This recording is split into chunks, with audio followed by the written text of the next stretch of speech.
Bocciata anche dalla CGIL, il settore banche e assicurazioni del sindacato di sinistra ritiene che la riforma del credito cooperativo porti le banche locali a diventare inutilmente globali. Il rischio di immaginare anche per le banche di credito cooperativo una finanziarizzazione di quelle che sono le situazioni del credito cooperativo è evidente, e le banche che sono banche di territorio rischiano di avere, anziché un'attività funzionale a quella che è il territorio stesso e che era stata fino in passato da sempre gestita così, soggiacere a quello che sono le dinamiche e le esigenze del mercato.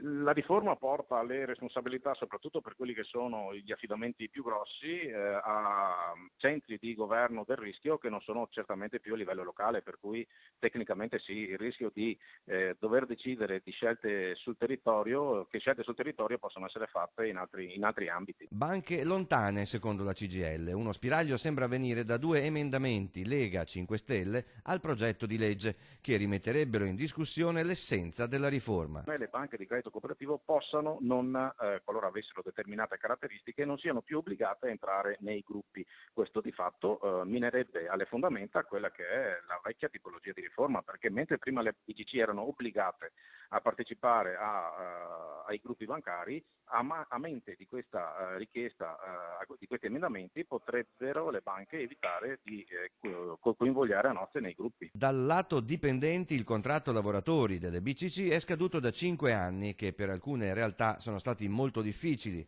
con contratti di solidarietà e ricorsi al fondo esuberi. Riforma delle banche e anche del contratto, dice la CGIL. Che era pensato il contratto per banche di credito cooperativo che avevano un dimensionamento a volte di comprensorio di pochi comuni, oggi invece si soggiace a un gruppo che spiega i suoi effetti a livello nazionale, per cui dobbiamo aggiornare anche le fonti contrattuali.